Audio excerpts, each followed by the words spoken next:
Olá pessoal, seja bem-vindo a mais uma aula. E nessa aula a gente vai melhorar um pouco o nosso teste por atribuir alguns nomes muito mais fáceis de interpretar o nosso teste.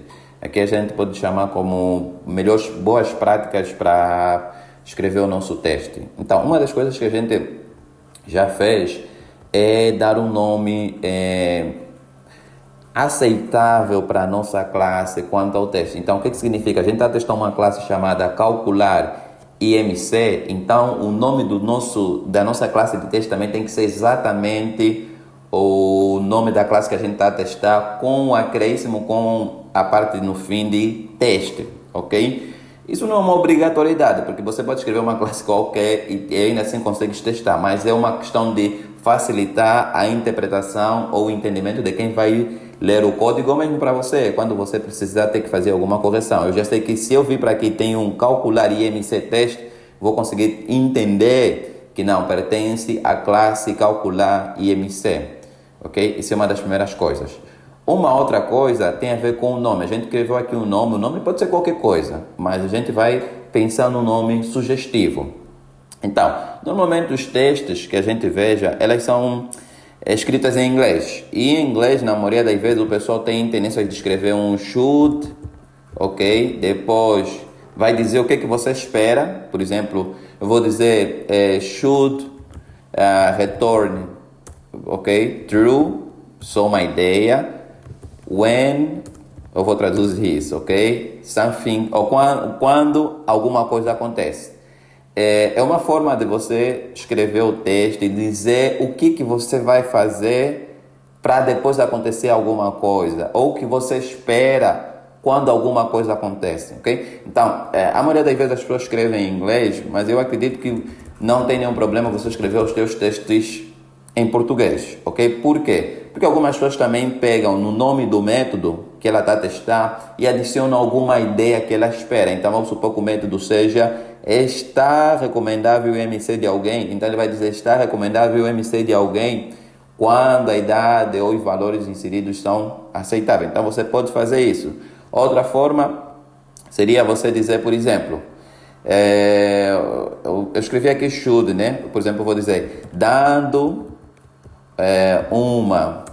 ou dando valores, paguei alguma coisa, ok? Por exemplo, dado valores aceitável, ok? Por exemplo, é o dado valor aceitável quando está recomendável, por exemplo, estou aqui a pensar, então retorna verdade.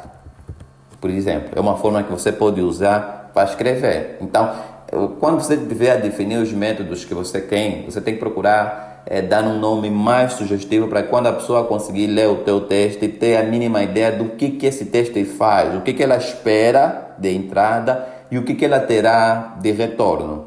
E outra coisa que a gente também precisa entender é quando você tiver a escrever o texto, é uma boa prática você dividir o texto em 3 fases, que seria a parte da entrada, no caso que em inglês é given, ok? Eu vou dizer dado, ok? Onde você vai definir as variáveis. Por exemplo, aqui tenho 2 variáveis que poderia ser double peso, vou dizer que é 69, por exemplo, e tenho também a altura, então vou dizer double, a altura é 1,70 no caso, ok? E depois daqui, nesse given, ou dado, onde você vai definir as variáveis, vai definir, aqui você também pode mocar alguma coisa, algum tipo de evento. A gente vai ver o que é mocar em outras aulas, ok? Eu vou explicar um pouco mais isso. Mas você pode simular, criar algum artefato a partir daqui, parametrizar alguma coisa nessa parte do given. Depois temos a opção que é chamada de when, que significa quando. Ok? Então, quando o quê? Quando você executa o método. Então, eu posso dizer que quando eu executar esse método que está aqui, que é esse, ok?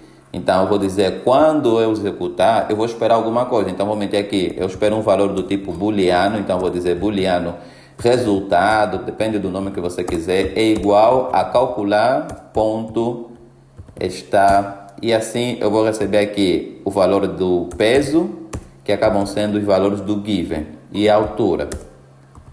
Depois disso, eu tenho o resultado, que seria então, por esta razão, ok? Então, eu vou meter aqui then, então, e aqui eu vou dizer o que eu quero que aconteça, onde eu vou chamar os assertions. Na questão dos assertions, normalmente o pessoal não escreve desse jeito que eu meti aqui. Deixa eu apagar isso tudo que está aqui, ok? O pessoal normalmente não escreve desse jeito que está aqui assim. Por quê? Porque existem vários métodos aqui que são métodos estáticos que você pode chamar de uma forma muito mais fácil. Então, o que o pessoal faz? Eles chamam desse jeito que está aqui. E é só você importar. Quando eu importar, ele acaba trazendo aqui. No caso, eu não vou importar só um, vou pôr o asterístico para dizer que estou a importar todos os métodos estáticos da classe assertion, que significa afirmação. Então, o que eu vou dizer aqui? Eu vou dizer que depois de eu ter o resultado, então afirmo, ok? E vou chamar aqui o true e ele vai receber o resultado. Por quê? Porque ele vai querer confirmar se o resultado realmente é verdadeiro, pessoal. Essa é a forma recomendada para você escrever um texto, ok? Para facilitar, em que você tem um given, when e then. Quer dizer, você tem um valor dado, depois você vai processar o método, depois você tem um resultado.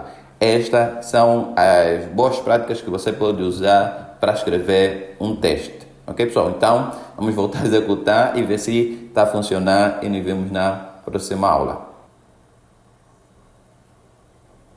Até já.